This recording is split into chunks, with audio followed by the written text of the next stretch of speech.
Edgerton City Council meeting of August 13th order. Roll call. Mr. Roberts. Here. Mr. Longmaker. Here. Mr. Lewis. Here. Mr. Connors. Ms. LaBeouf. I'd like to welcome everybody to the Edgerton City Council meeting and ask everybody to please stand for the pledge of allegiance. I pledge allegiance to the flag of the United States of America and to the republic for which it stands, one nation, under God, indivisible, with liberty and justice for all. Consent agenda. Any motions? Oh, sorry. Motion to approve. Have a second? Roll call. Ms. LaBeouf. Mr. Connors. Mr. Lewis. Mr. Longmaker. Motion is carried 4-0. Declarations. At this time, as council members may declare any conflicts or communications they have that might influence their ability to impartially consider today's issues. Is there any? Hearing and seeing none. Public comments. Members of the public are welcome to present items of concern to the city council. The council will not discuss or debate these items, nor will the council make decisions on items presented during this time. Speakers should address their comments to the city council only, not members of the audience or staff. Persons wishing to address city council must sign up before the meeting begins. Speakers must provide their name and address for the record and are limited to 3 minutes. The maximum time limit for all speakers will be a total of 30 minutes. We have anybody sign up? I have 3. Okay. First, I have Carrie Schmidt. Welcome, Gary. Thank you. Okay, city council members. I was here when the city council voted to give direction and ask the court if the petition was a valid legislative petition or if it was administrative. Nowhere did you give your attorney or staff instruction to basically sue the city for damages as stated in the judgment the city filed in paragraph 5. Here's part of it. The plaintiff acknowledges that there are several persons who may have an interest in this litigation, but who are not known or identified as defendants herein. This may include persons signing the petition outlined in this case. The plaintiff will join any such parties and serve the same as the court may direct. My name is listed as a defendant in same thing with another citizen and Public Trust Collective. Paragraph 40 states the damage to the plaintiff outweighs the negligible damage to the defendants in this case. The forced passage or vote on the ordinance will enshrine the factual statements and requirements as law for 10 years. This will serve to divest landowners of rights of development, perhaps retroactively, and would be deemed a taking all, resulting in costly litigation and damages paid by city taxpayers. The defendants will still be able to address the desire to prohibit or control data center construction at all levels of government and through the normal process allowed for changes to zoning controls limiting any damage. Then at the end, the city wrote costs, interest, and other charges allowable by law and for such other and further relief as the court deems just and equitable. To me, this is no longer a simple question for the court, but has now turned into retaliation, bullying effort to scare citizens from coming forward to petition or redress their government. That is one of the founding principles of this country and was important enough for Kansas legislators to put into law the opportunity for a petition by the citizens without fear of retaliation. Lawyers for other cities across the state are not including this aggressive language, and I believe this is an appalling abuse of power by your city attorney and is something that he did that is not in alignment with the instruction you gave him. So thank you for all of that, and thank you, Todd, for serving me tonight. Thanks. All right. Next, I have Dennis Crowner. Is that right? Brown.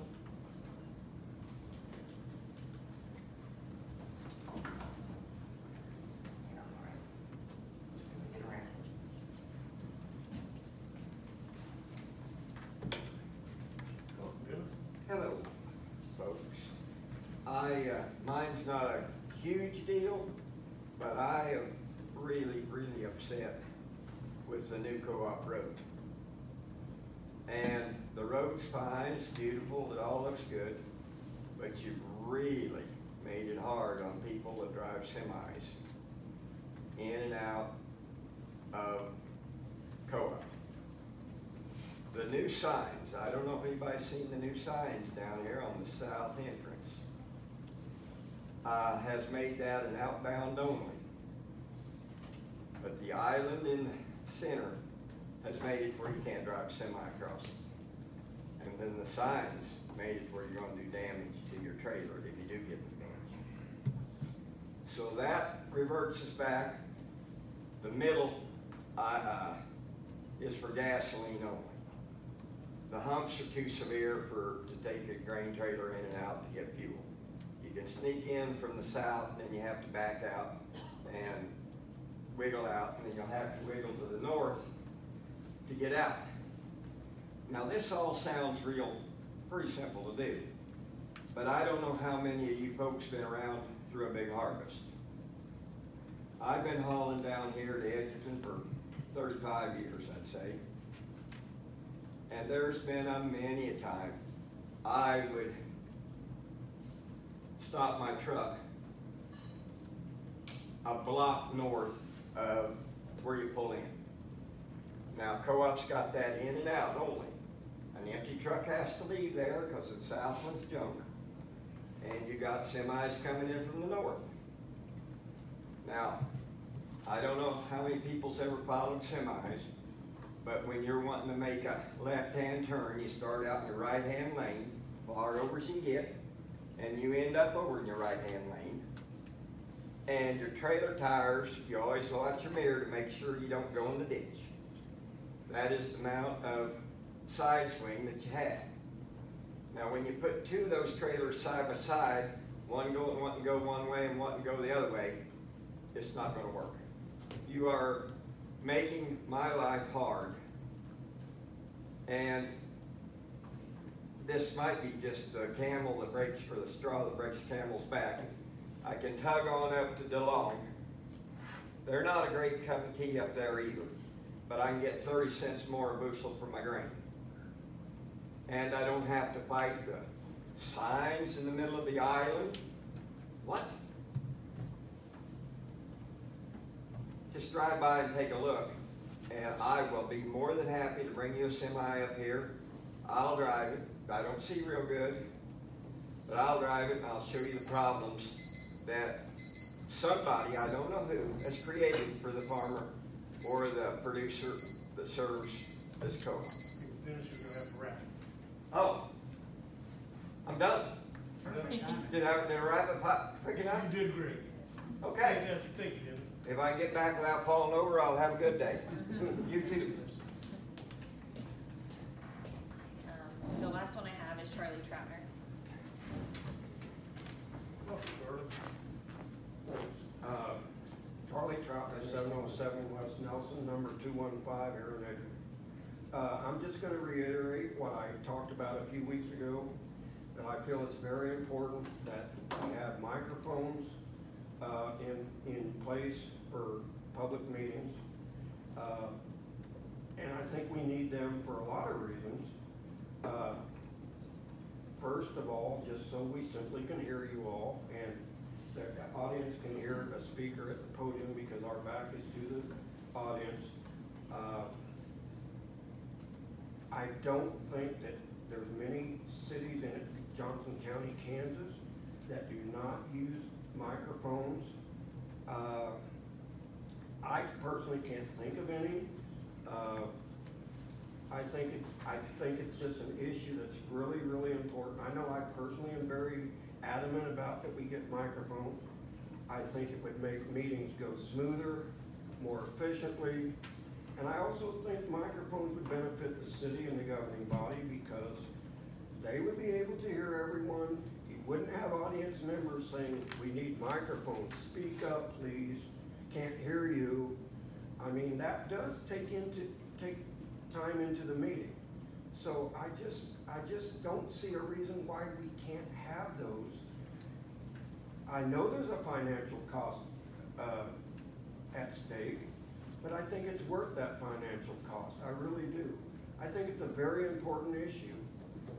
It just makes a meeting go more efficiently, professionally, more transparent. I just think it would be a great idea. I'm very adamant about this, I really am.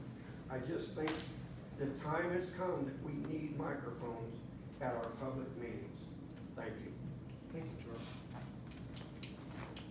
Yeah. That's it. Okay. Item 9 is considered ordinance number 2195, adopting the recommendation of the City of Edgerton Planning Commission to approve application RZ 2026-0001 for the rezoning of approximately 20.95 plus or minus acres of land from the IH Heavy Industrial and LP Logistic Park Districts to the LP Logistic Park District located at 32612 West 191st Street. Zach, welcome. Thank you, Mayor. Good evening, Mayor, council members. As presented, or as introduced, this is a request to rezone approximately 21 acres of land from both the IH Heavy Industry and the LP Logistics Park District to all the Logistics Park Districts for the entire 21 acres. This rezoning request is being made to allow for the potential for the future use of the cargo container maintenance and storage facility, which will be considered later on this agenda. The applicant did submit that along with this application back in May, in addition with a final site plan, which was considered by the Planning Commission at their July meeting.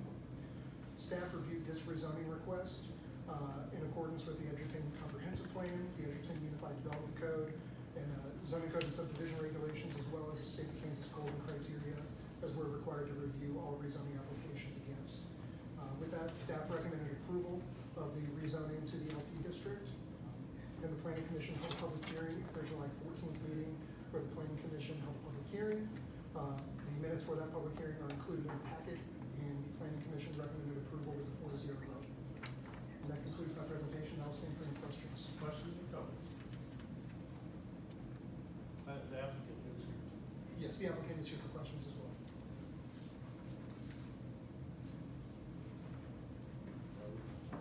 Is there a motion? We have a motion to approve ordinance number 2195. Is there a second? I'll second. We have a motion and a second. Roll call. Mr. Longnecker. Ms. Lobachkin. Aye. Mr. Connors. Mr. Lewis. Motion is carried 4-0. Item 10 is considered ordinance number 2196, adopting the Planning Commission's recommendation to approve conditional use permit CU 2026-0001, allowing for cargo container storage and maintenance facility in the LP Logistics Park District located at 32612 West 191st Street. Yes, thank you, Mayor. As just introduced, as the rezoning was approved, the conditional use permit before you with this ordinance is specifically to permit cargo container storage maintenance facility for the roughly 21-acre property located at 32612 West 191st Street. The subject property is developed with a grain elevator and silo, an office and maintenance building for an agricultural company, all of which are proposed to stay. And then the cargo container storage and maintenance itself would occur on the eastern portion of the lot, which is currently a paved parking lot. That paved parking lot is proposed to stay, and then this would just allow the ability to stack containers and chassis on that property.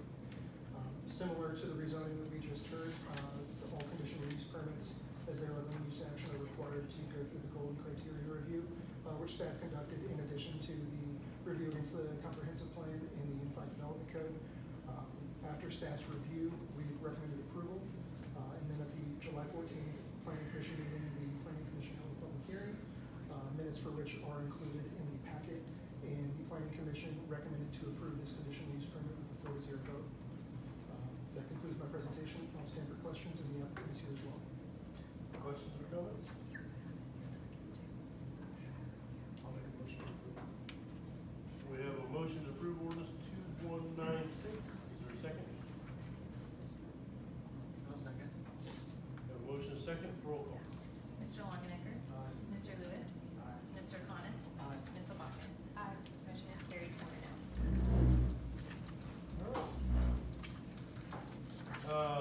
Item 11 is consider a final acceptance for the 2026 Street Preservation Program concrete project.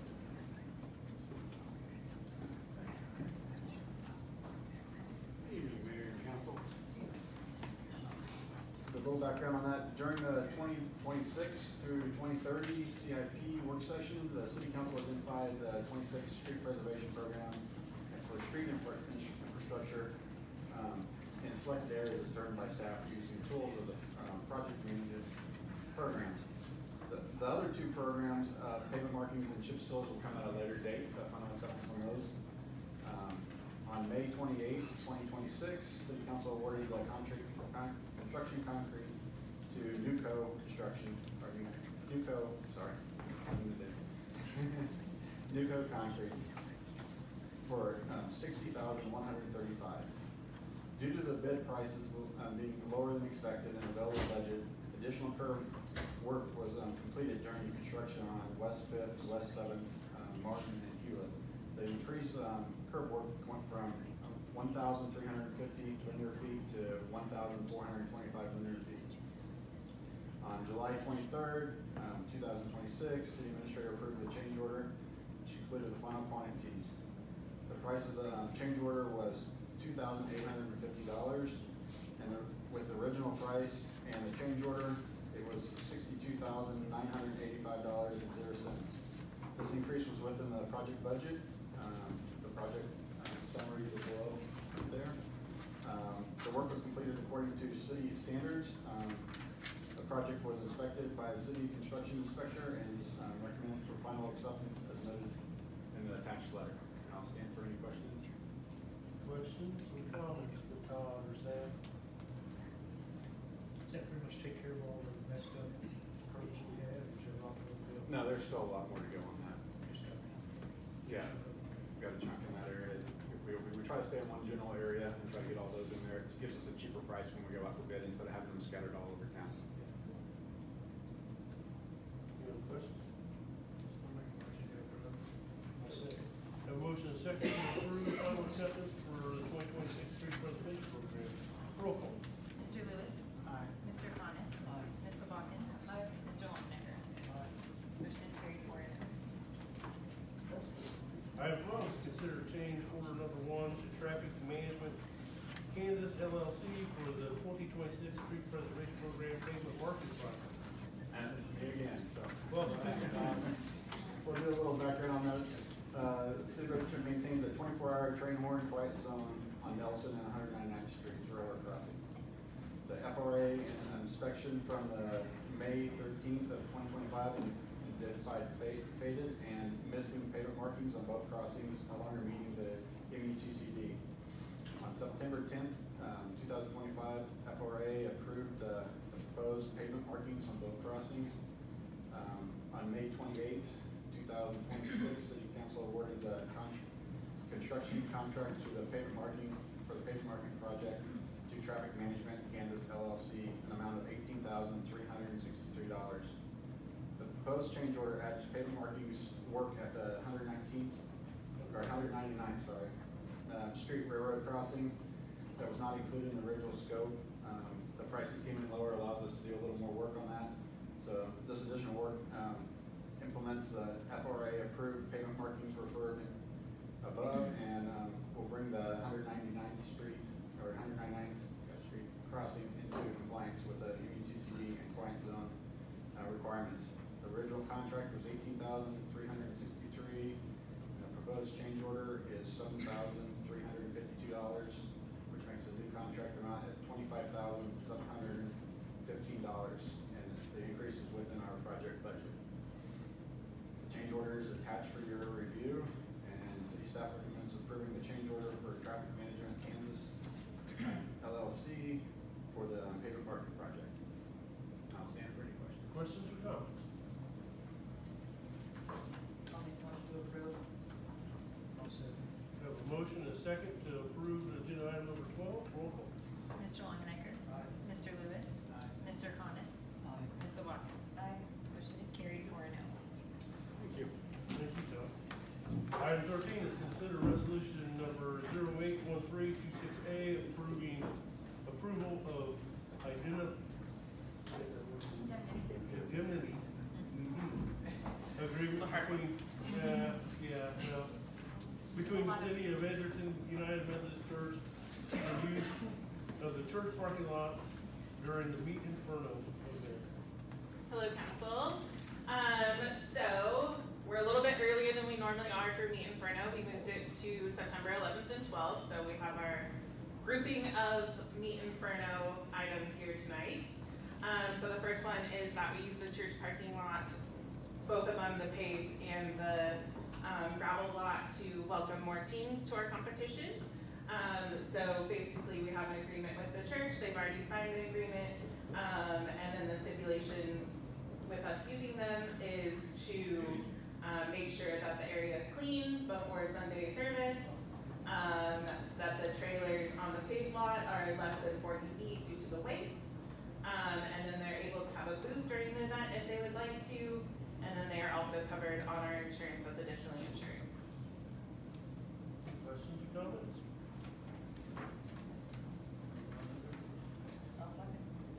Have a motion and a second to approve resolution number 081326A. Roll call. Ms. Sabahn? Aye. Mr. Coniss? Aye. Mr. Lewis? Mr. Longnecker? Motion is carried 4-0. Item 14, consider resolution number 081326P, authorizing special event permit for sale and consumption of alcoholic liquor within the Edgerton downtown common consumption area in the city of Edgerton, Kansas. So this one's a little bit different this year. We previously did public hearings related to alcohol, but we previously established for you guys a common consumption area, which makes things just a little bit easier. With the alcohol permits, we fill out a special event permit, which is in the packet as well.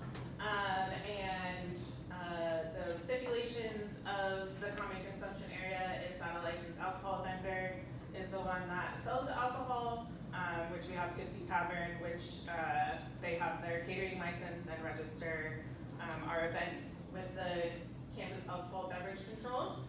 The point of sale will be their trailer, and they park near the green space.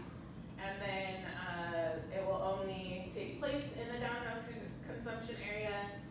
They're able to sell alcohol between the hours of 5 and 10 during the main community part of the events. And then no alcohol will be served in glass containers and only served in the branded plastic and paper cups or marked cans. Questions or comments? I'll make a motion to approve it. I'll second. We have a motion and a second to approve resolution number 081326B. Roll call. Mr. Longnecker? Mr. Lewis? Mr. Coniss? Ms. Sabahn? Motion is carried 4-0. Item 15, consider resolution number 081326C, authorizing the closure of certain public streets for Meet Inferno. The last two items are related to this map we have. It's the same as previous years. So the closures mainly take place on East Nelson and East 4th Street, which are the items in blue, and then we have the road barricades in orange. Questions or comments? Second. We have a motion and a second to approve resolution number 081326C. Roll call. Ms. Sabahn? Mr. Coniss? Mr. Lewis? Mr. Longnecker? Motion is carried 4-0. Item 16, consider resolution number 081326D for temporary no parking related to Meet Inferno. Welcome back, Rick. Thank you. The no parking zones in red is the parking on no sides because they're a little bit narrower streets, as well as by the fire station so that they have plenty of room to get through there. And then the yellow is that there is no parking on one side of the street because it is narrow, but they can get through on the other end, and there's still that avenue of emergency vehicles to get through. And both the no parking and the road closures have already been informed to our public safety partners, but I will remind them as long as things both pass. Questions or comments? I'll make a motion to approve. I'll second. Motion and second to approve resolution number 081326D. Roll call. Mr. Longnecker? Mr. Lewis? Mr. Coniss? Ms. Sabahn? Motion is carried 4-0. Yeah, so we have even more teams than we did last year. We're already at 24 It is 4 weeks from tomorrow. The main number is to reach 25 so that they can qualify for the JAC, which is a big contest in Tennessee. And then it's already a qualifier for the Royal, which is the big one in Kansas City. That's 20 teams. I would imagine we'll probably have between 35 and 40 teams join us, which is around the number that we hit 2 years ago. So I think the date change definitely helped with that. We don't have a lot of other contests in the area. So, and there's a lot of, they like to sign up last minute. So I'm sure they'll start coming out in droves and we'll probably fill up most of our spots. Kids Queue is full. It's been full for a while. If you have a kid that's interested, they can reach out to me and we're doing a waiting list. And then we still have spots. We're doing the adult backyard competition as burgers this year. So if somebody would like to sign up for that, we'd love to have them. Both the Kids Queue and the local competition for the backyard burger is free to enter. We provide basically most of what you'll need for the event. And then we also have cops and bobbers on Saturday as well. So, fun-filled weekend. Any questions? Would anyone like to judge the Kids Queue? We have spots to do that. You have to like burgers. Clay normally does it, but if somebody else would like to join me, just let me know and I can sign you up. They do amazing burgers. We've never had an uncooked burger, shockingly, so we're not gonna win on that one. But the kids love it, and we added even more spots this year, so we're excited for it. Thank you.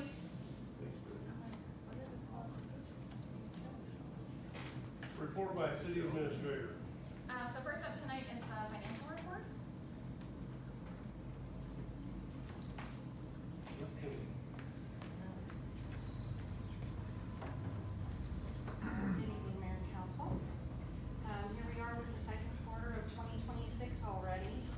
Thank you. We'll start with the general fund like we normally do, and we'll start with revenues. Just in general, we are pretty much where we expected to be on most things, and I'm going to highlight a couple of things here. So on the property tax, we have 2 more distributions, so that's looking really good to collect most like we do the last few years. And then also sales and use tax are a little bit ahead of where we had thought we would be at this time of the year, which is good. And then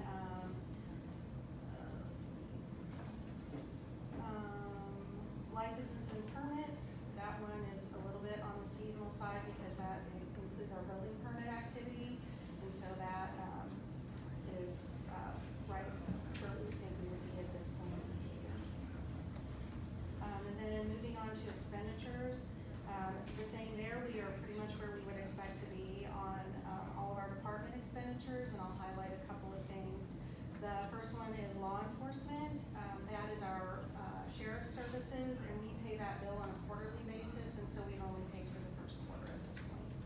The second quarter is usually paid in July or August.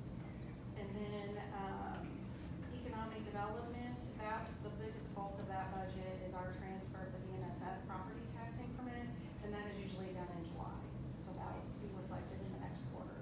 And then IT, that's a little bit ahead of where you might think this point in the year, but that's because we pay a lot of our maintenance contracts in January, so it kind of skews it for the rest of the year. Moving on to transfers, we have made all of our budgeted transfers at this point, and our transfer to the capital projects fund does reflect the projects that were approved for funding in 26 last fall at our CIP. At the end of the quarter, our fund balance was within our reserve requirements, and we were also within our budget authority. Does anybody have any questions on the general fund? Questions or comments? Hearing none. Moving on to water fund. The water fund, the largest source of revenue is the user charges, which is reflected in the charges for services line. We are about where we were last year this time, and which is where we would expect to be at this point in the year. And then moving on to expenditures, we are where we would thought we would be on all of those departments. The same story in information technology and water as the general fund, because those maintenance contracts, most of those are paid in January as well. As far as debt service, we have 2 debt payments each year. We've made the first one, the second one is due on August 1st, so that'll be reflected in the third quarter. As far as transfers, we've made all the budgeted transfers for 2026. And at the end of the quarter, our ending balance was within our reserve requirements, and we were also within our budget authority. Questions or comments? Hearing and seeing none. Okay, and the last fund is the sewer fund. Just like the water fund, the user charges provide the revenue for this fund. And we are about where we normally are at this point. In the year, we see a larger bump in our revenue towards the later summer when, there's a lot more watering going on out at LPKC. And then as far as expenditures go, we're where we expect to be pretty much on all the departments. Information technology, same story as water and general fund. Sewer line maintenance, is pretty low, but that's because we haven't had any line breaks, so that's a good thing, so we knock on wood for that.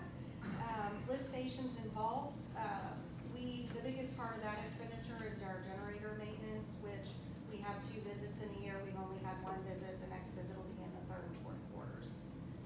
And then, debt service, we also have 2 debt payments each year for this fund, and we've made the first one, which is interest only.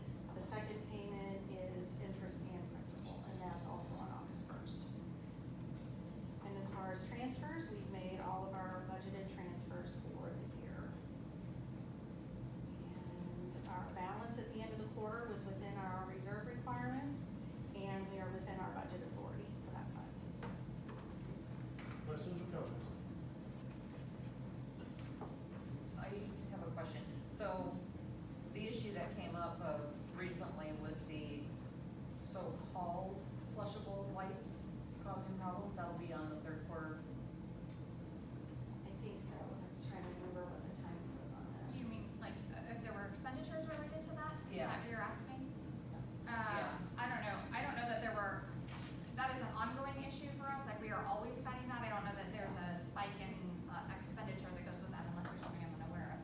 That's correct. There's not a Yeah. spike in expenditures due to flushable wipes. Right. It's mostly a manpower. Flushable wipes. Yeah. There's nothing flushable about them except they do go down. Correct.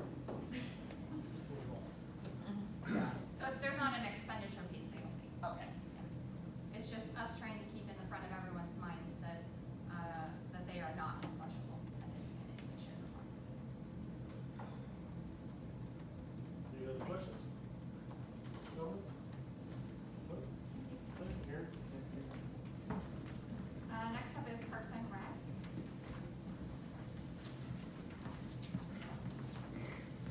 I believe I went through just a second all of your PowerPoint.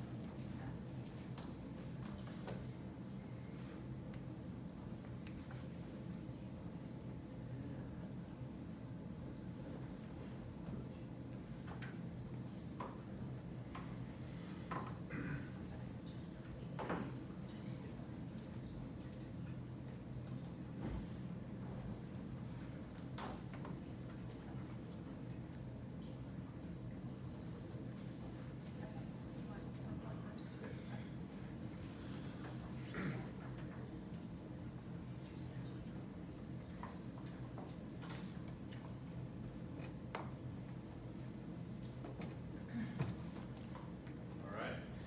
Good evening, Mayor and Council. Your Parks and Recreation and Facilities Department has been up to a lot of good things, so I'm excited to share some of that with you tonight. Just kicking off with our Recreation branch of the department. For our special event attendance, we estimate around 2,750 people attended 3 different events. That was the Summer Block Party, the July 3rd Community Breakfast, and the July 3rd Fireworks and Picnic event. With our programs, we estimate around 1,472 people attended those. Some of our more popular programs or higher attendees in that category was the out-of-school ice cream party, which we estimate over 70 people attended. And then we had a toddler gym jam a couple weeks ago at the end of July, and estimate over 40 people attended that as well. Through the month of July, so January through July, we've held a total of 71 programs. We've had a few programs that were new that also sold out in that period. The Mom and Me Tea Party had 16 people, which sold out. And then we also held a sourdough for beginners class, which sold out as well.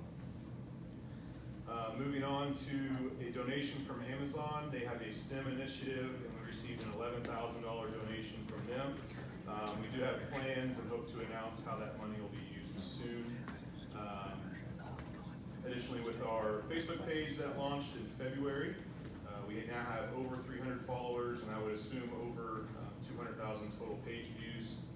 Our top post in that time period was a Meat Inferno post, which had over 20,000 views just on that single hit. With our other highlights in the recreation department, we held a total of 10 spring break activities with over 500 participants total. And then we've also seen a growth in our movie night attendance and had the cost savings because we've purchased equipment, which has allowed us to reduce our recurring costs for that.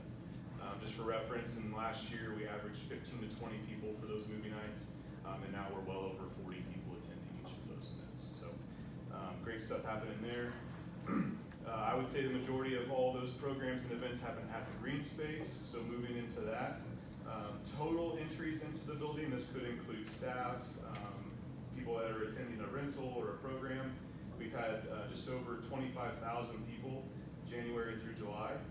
That averages about 123 people through the door each day. As far as our paid users go, 1,200 day passes, 38% of those have been residents, and then over 2,000 membership scans, with 61% of that criteria being residents. All in all, just under 3,300 combined visits into the building as a paid user. 53% of that overall number was residents, averaging 16 people per day on paid visits. Finally, with the green space, we've also had 34 rentals for the month of January through July.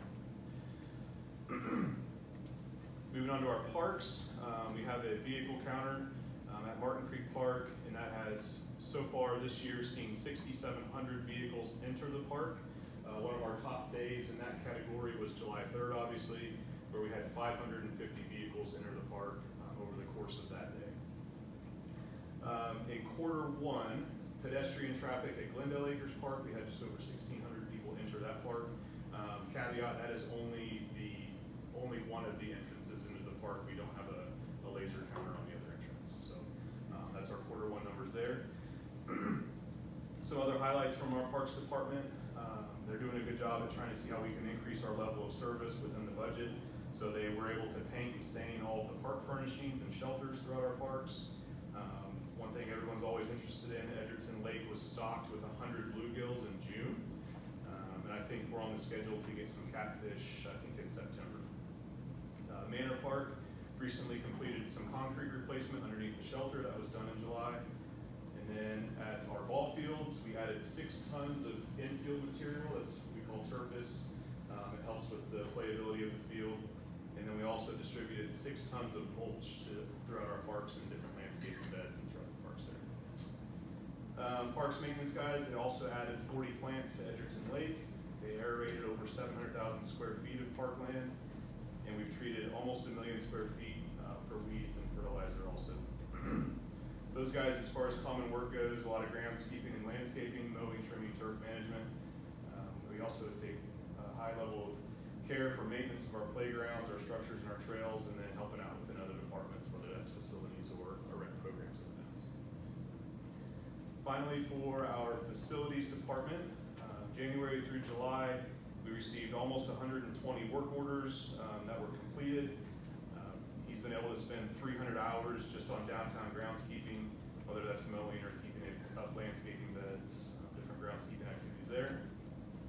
The museum HVAC replacement project was completed, and then we've also started some internal assessments on different procedures and operations in our facilities department. Just kind of a general overview of the breakdown of their time. They spent, as far as in the buildings, the most time is spent in City Hall, the green space, and the wastewater plant, and then split between other facilities. Really, what goes into that category is any task except for groundskeeping. So repairs, regular routine maintenance, inspections, projects, the whole gamut. then just a visual kind of representation of what our parks guys and facility guys are up to so far this year. This is an example of the staining and painting that happened at some of the structures. This one in particular was at Edgerton Lake. So they were able to go through, apply a nice coat of paint and stain there. This is one of the fences around the HVAC here at City Hall, so touching up paint around that facility or that equipment. Cody was proud that he was able to paint the rim and the backboard at the basketball goal at Manor Park. This is just another example of a furnishing that they touched. And then, is that it? Oh, Edgerton Lake. Colton took on this project to kind of spruce up the entrance sign at Edgerton Lake by installing some different landscaping, tree, bushes, and a landscape bed out in front of that too. So just doing what we can to try to touch things up, make it look nice, and help people enjoy. Two more in that. This was a flower bed out in front of the 414 offices. As you can see, we took the picture a little late in the process, but the previous flower bed was just outlined by some cedar timbers, which had deteriorated. We replaced that with brick and then added some landscaping in there as well. And then this was the concrete work that was completed at Manor Park. So the pictures on the left show the heaving and cracking that was happening out there. And then the picture on the right is obviously the finished one. If I can count right, that was the last two that I had. Any questions or comments? Questions, comments? Looks good. That's really good. Good job. Thank you.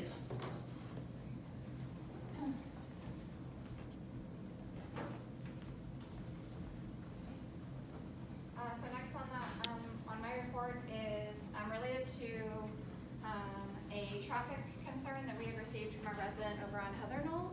I know that resident had reached out to City Council as well.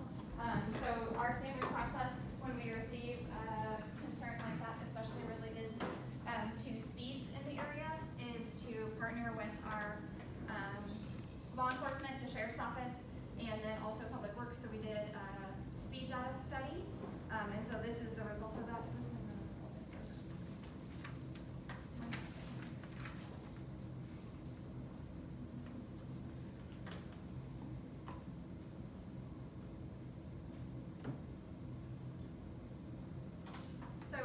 We partnered, the sheriff's office collected data, and then also city public works collected data, and then all of that data Dan provided to city engineer David Hamby to get the analysis completed for that traffic concern. Obviously the section of Heather Knoll is the section from West 8th to 3rd. And so background is we received this request for a speed hump on Heather Knoll Drive. It's a residential local street with an unposted statutory speed limit of 30 miles an hour. And because we do not have a formal speed hump policy, staff reviewed traffic data collected by the sheriff's office and reviewed speed hump policies in nearby cities, including Kansas City, Missouri. So we just looked at the different examples that were out there to see what the results would be if applied to those policies. So the results from the traffic study show that there were 7,215 vehicles during the study period, which was from July 20th to August 3rd. The unposted statutory speed is 30 miles an hour. The approximate average daily traffic is 481 vehicles per day with an average speed of 16. And so this 85th percentile of speed was 20 miles an hour, and that 85th percentile is an industry standard to what sets your general speed limits. Right now, we don't have that. We haven't set my statutory what the ordinance says for unposted speed limits are, and so that is well below statutory speed limit. The maximum recorded speed is 38 miles an hour, and the number of vehicles over the threshold of 35 miles an hour was 2. So the speed distribution shows that most vehicles travel between 11 and 20 miles per hour. Only 21 of the 7,215 vehicles were recorded over 30 miles an hour, and only 2 vehicles exceeded the sheriff's office violation threshold of 35. The daily speed tracking report showed daily 85th percentile speeds generally below the posted limit. And so after the review of the criteria, staff reviewed Casey most. It was the one that's written really well, really easy to apply. And so the regulations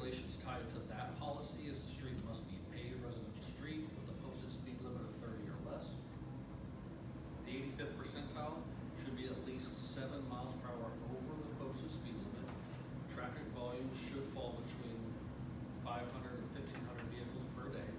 The affected area must show at least 75% support through a petition of the impacted residents before moving forward.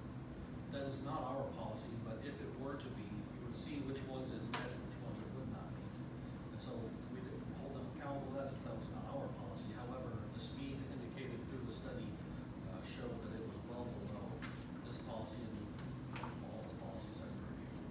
So the discussion, they're generally used where, speed humps are generally used where traffic speeds show a clear and frequent speeding issue. And Heather Knoll does not have that, or show that condition. The measured 85th percentile is 20 miles an hour, which is below this posted limit. Average speed was 16. So together, these data points show that most drivers already travel well under 30. Together, the volume data also does not support a speed hump under the Kansas City example policy. And so the measured average daily traffic was about 481 vehicles per day, which is below that particular policy. It's lower than the 500. Installing a speed hump where speeds and volumes are low would add upkeep needs and may affect snow removal, drainage, emergency response, and driver comfort without clear public benefit. So the recommendation is that our professional recommendation is to not install a speed hump on Heather Knoll Drive at this time. The traffic data does not show a speeding issue that would warrant traffic calming, and the street does not meet criteria used by Kansas City, Missouri's policy as we reviewed it. We recommend that the city continue to monitor Heather Knoll Drive if concerns arise. We also recommend that the city consider adopting a formal traffic calming policy so future requests can be reviewed with the same steps and data needed to make decisions. So that concludes the memo that was prepared by city engineer David Haley, and with that I'll stand for questions. So I would encourage us to share this with the sheriff's department so that, you know, because I think only 2 senators in the time frame, but that's an important. I mean, that's, it's a residential area, when I drive down, I feel 30 miles an hour, I bring it, speed either, so I can go that fast. I'm glad to know that other people are out there. Well, I mean, seriously, you go through kids around cars and stuff like that. I'm so sorry. Can you speak up, please? I apologize. I can't hear you. I tried to move closer. I just said it's nice to know that other people drive like I do.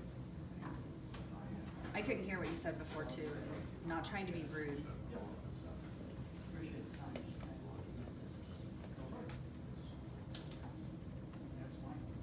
Any other questions or comments? I do like the idea of adopting something as recommended. Yeah, so I'm comfortable with the recommendation of the policy, one of the staff's time on it, whenever we get that short. We will definitely work on that and bring that back before you to consider. Anything else? Yeah, okay, in a couple, it refers to it as an unposted some area. That's cool. But then then later on, on page 2, percentile speeds generally below the posted 30 mile per hour speed limit. So, Because in Kansas City, it's required to be posted, but that reference is from their policy. okay, In our area, and on those residential streets, there's not a need to put a speed limit sign on every street. It is a 30 mile an hour. where I grew up, it was 25 for unposted. That's what I've been driving all this time, so. Yeah, state of traffic rules dictates, I'm surprised it's that high, honestly. been that for, well, when I first got my license, it's been. What is it in intersections? If they're unmarked? No, the speed limit is, the statutory speed limit applies to all the roadways that are not posted, so even 30. So 30 for residential, 35 for commercial.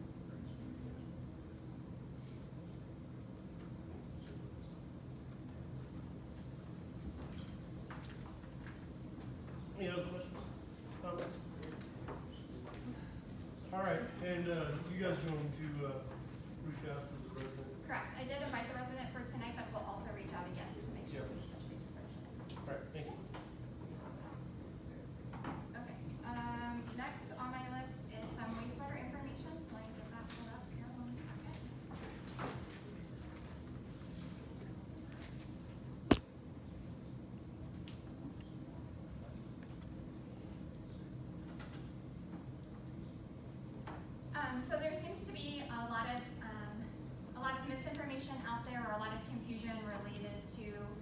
wastewater information, and in particular related to sewer sludge and biosolids. So we thought it would be helpful tonight to talk through some basic information related to that. When domestic sewage is transported and conveyed to a wastewater treatment plant, when it's treated, it is separated from the liquids are separated from the solids, and it produces a semi-solid, nutrient-rich product, which is known as sewer sludge. Most people call sewer sludge. EPA calls it biosolids, probably because the EPA likes to have fancy names for things. But that's the word that they use. They use the word biosolids. The terms biosolids and sewer sludge are often used interchangeably by the public. However, the EPA typically use the word biosolids. And it's really intended, when they're doing that, it's intended to be applied as a soil amendment or a fertilizer, and that has been treated to meet the requirements of the EPA's Clean Water Act. So really, what is that biosolid? Biosolids are primarily organic materials that are produced during the treatment process, and there are three classes of those: Class B, Class A, and Class A-EQ. These are all regulated by the EPA in Part 503. You'll often hear, I think even Mike talked about it 2 weeks ago when he was here, he calls it the 503 regulations. Edgerton is permitted for Class B biosolids.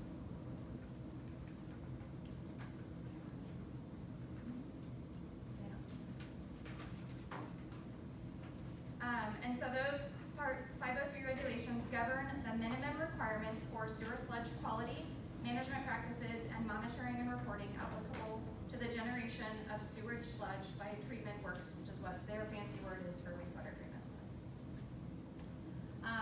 For disposal or use of biosolids, according to the EPA in 2024, approximately 4 million dry metric tons of sewer sludge were generated in the U.S. Of that 4 million dry metric tons, you can see in the graph there that 60% were disposed of via land application. There's three options that you can do with that biosolid at the end of the process. You can land apply it, you can put it in a lined landfill, or you can incinerate it. For council members that have been here for longer periods of time, we used to do the lined landfill, and then I think It's roughly 2017. we moved to the land application. The EPA has endorsed and encouraged the land application of biosolids for decades. The continued practice of using biosolids for fertilizer is critical for both wastewater treatment plants seeking to manage sewer sludge in a manner that has environmental benefits, and farmers who rely on biosolids for fertilizer. While the EPA estimates that biosolids are applied to less than 1% of America's farmland annually, the agency recognizes that nearly 60% of the sewage sludge is land applied as biosolids. So just a little bit of kind of layperson's term for what is land application. It is spraying, spreading, or injecting the biosolid onto the land to condition the soil or fertilize crops or vegetation grown in soil. It's often applied to agricultural land for grasses or grain, for animal feed, turf grass, wheat, soy, and etc. What are the benefits of land application? It improves the soil quality, it supplies nutrients essential for plant growth, and it serves as an organic alternative to expensive chemical fertilizers. So you might ask, how does Edgerton handle sludge? So Edgerton contracts with Digital Earth Consulting to remove that sludge. As part of that contract, the contractor, Digital Earth, is responsible for what happens to the sludge. They are the entity that decides where and how it gets placed. They are the ones that hold the federal and state permits. It's very similar to our contract for residential trash. So Gardner Disposal is responsible for where the trash and recycling go, the same as Digital Earth is responsible for where the sludge or biosolids are placed and where they go.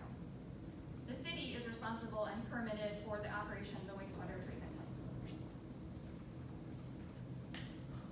Lots of buzzwords out there about PFAS and lots of very long terms for what that is. So really, if you look at the EPA documents, they reference PFOA and PFOS. These are two chemicals in the larger class of what most people call PFAS, or they talk about as forever chemicals. So then there's really long words I'm not going to say, because we're just going to call it PFAS. Has been manufactured by a broad range of industries since the 1940s and is used in many consumer, commercial, and industrial products, often many of those that we all use every day. Multiple activities result in that PFAS being released into wastewater treatment plants, including through the industrial release, including through the commercial releases, and getting released through our own homes, down the drain, through the residential process. The EPA, as referenced on their website, is taking important steps to research, restrict, and remediate PFAS in the environment, including in biosolids. They've been working on it in other areas, so in the, what are the water ones? So water production is heavily regulated already, and then in the manufacturing of several of the different industries that are known for using it, they've already Can you speak inserted up? themselves in those processes already. Or not. So really, we focused on the EPA regulation of that in biosolids. As Dan mentioned, it's already happening in the drinking water side and in the production of water. On July 1st, 2026, EPA released the draft guidance for reducing risk for PFOA and PFOS in biosolids. If finalized, it would provide recommendations for operators of wastewater treatment plants, landowners, farmers, state and tribal water agencies, and the public. It would provide voluntary recommendations for potential ways to mitigate risks from those PFOA and PFOS when managing sewer sludge and biosolids. So it is in its 60-day comment period right now, which ends on September 4th. So any member of the public can go out and read all about their draft regulations or the guidance that they've put out there. You can put comments in there as part of their process. As you might imagine, this is very typical process for the EPA, right? So the Edgerton is not the agency that puts in place these regulations, right? It starts with the EPA. They have the scientists and the experts, the subject matter experts that do all the research related to this. Then they draft guidance that then, if it gets finalized, then gets given to KDHE, and then KDHE makes regulations to then regulate for Edgerton. This is very similar to what we all went through from lead and copper, right? EPA spent decades studying lead and copper and figuring out how to make changes in the regulations as they went through that process. This is no different. So certainly encourage folks that if they want to go out there and read all about it and be able to make public comment on that, there's a section on the EPA website on how to do that. But I thought it was really important tonight for us to answer the questions about what role does Edgerton play in this? Really what we're doing is contracting for the removal of the biosolids or the sludge, and then that contractor is responsible for what happens when they take over possession of them. And then additionally, Edgerton is not the agency that writes those regulations. We are a permitted agency. We simply receive the regulations from the EPA. I'm happy to stand for questions if council has any. What's the difference between Class B and Class A? So there's This is in Class A. Yeah, so the Class A, there's a whole host of definitions from the EPA about the amount of pathogens in it that I can't speak intelligently to, but I know Class A is permitted to be sold in land applied in home gardens, and Class B is not. That's one of the key differences. And there's something about the amount of pathogens that are allowed to be in Class A versus Class B, but I don't know. So supposedly it's a little bit clean. Enough to be sold to home for home application. People actually stick together. Yes. Well, and I think that's all the more reason why we hire a contractor who is an expert and understands the federal regulations and is responsible for holding that permit, so that they are the ones that have to know all of those ins and outs of the regulations.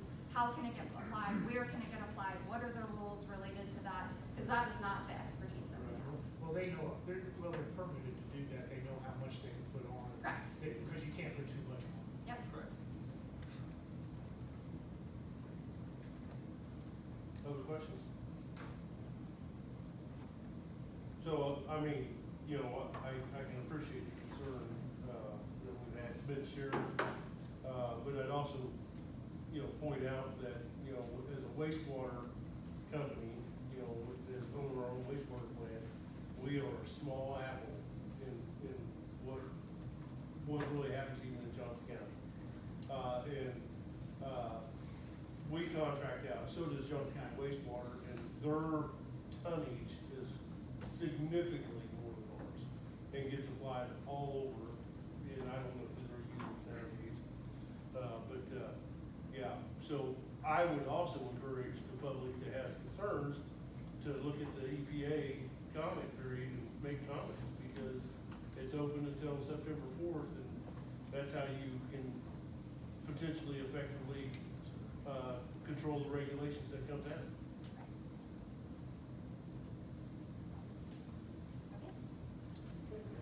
Thank you. The last item on my report today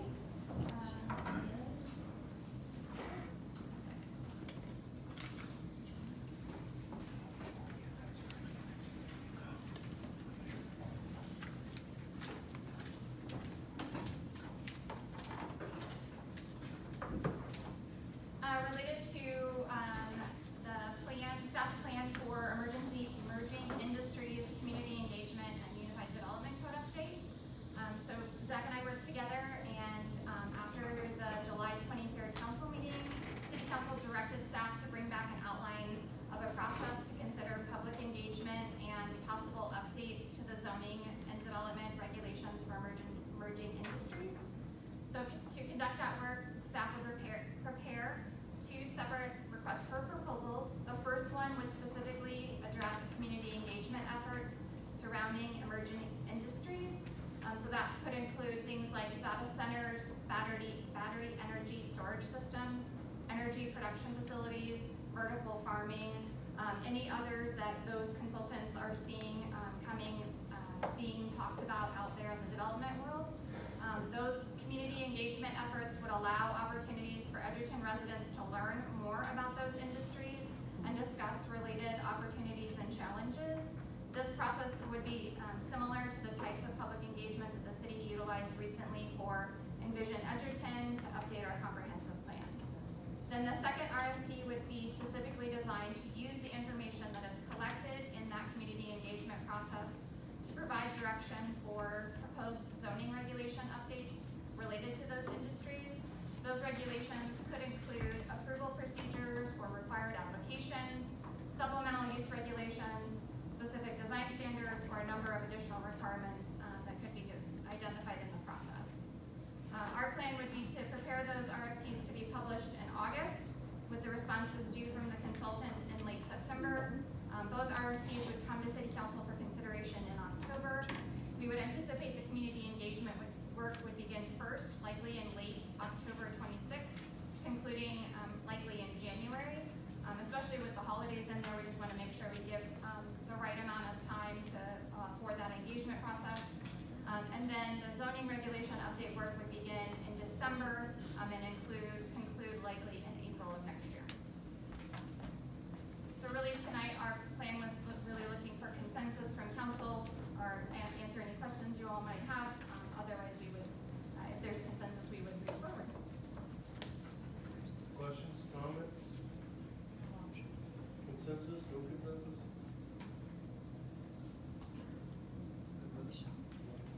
Good? Good?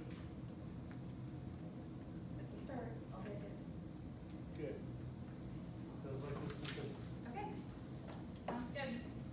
That's all we have tonight. That's all I have tonight, sorry. Report, I mean, the only thing I really wanted to report on today, because I've seen some chatter about it and heard some, is everybody should have got a letter, or every property owner should have got a letter from the county about McCamish Township or Gardner Township. Edgerton's actually in both townships, so LPKC mostly is in Gardner Township, and then everything residential is in McCamish Township. I don't know where the county made a mistake, but they were supposed to be charging, statutorily charging Edgerton, Cambridge Township amounts. So I took the opportunity to look at mine, my house, the Cambridge Township mill levy, for next year is going to add about $5 to my tax bill. It's gonna vary based on the value of your home. But once we move to a second-class city, then it's no longer statutorily required that we pay township. So, you know, with the estimated growth that we've seen in town, we're estimating 1,900 people, or just a little over that. My guess is we'll hit 2,000 people next year. And then the governor has to do a proclamation or something, classify it as a second-class city for that. I don't actually know that process, I haven't went through it yet, but, we're close. So, I just wanted to point that out. I guess the county also had said, because they came and presented to us a month ago, a month and a half ago, 2 months ago? Yeah. I don't remember exactly when, but, the county wasn't charging it, so it was their mistake, so they're not doing a catch-up, so they're not trying to collect what they missed from everybody. The county said they were just gonna make that whole with the districts, with the townships. So, just a little bit more growth, and we'll be, a little bit of growth, and whatever it takes from the governor, we'll be in the second-class city arena, and that will no longer apply. So, I believe in the letter there is a phone number for the county if anyone would have questions, or if you get a question from a citizen, we would encourage them, right? yes, absolutely. We have zero control over it. I mean, and really, it's statutory, so I don't think the county actually has any control over it. They just made a mistake and wasn't doing it. So, yeah, if anybody has any questions, there is a contact information on the back side of the notice. So they should reach out to the county. I don't have anything else. Maybe a reminder to get your residential property tax rebate in? Yeah, absolutely. Well, yes, for both seniors and just property owners, or so everybody that owns property in town qualifies. That's a good point, because I know there was some confusion from one property owner in town that thought we were tied to the limitations of the county plan. We are not. You're not. So you really, if you're not a senior citizen, for the 10% this year, you just need to apply, be the homeowner, live in the house. Single family or duplex? Single family or duplex. And then if you're a senior citizen, the same applies. Single family or duplex, and you have to live in the home. If people haven't done that, encourage them to do so. And when does that close out? When does, you know? September 30th, Ms. Banks says. September 30th is the deadline to apply. So, Be here before you know it. It will be here before you know it. So, yeah, absolutely. And that's all I really have. Other future meeting reminders: August 27th, City Council meeting; September 8th, Planning Commission meeting; September 10th, City Council meeting; September 24th, City Council meeting. We do have the events at the bottom of the page. Brittany mentioned Meeting Inferno. If somebody wants to be a judge, they should reach out to Brittany and volunteer. She has limited spots, so you should do that sooner than later. With that, being no further business, I entertain a motion to adjourn. I'll make that motion. Second. We have a motion and a second. All in favor? Opposed? Motion carries. Thank you all. No, I'll second. Oh.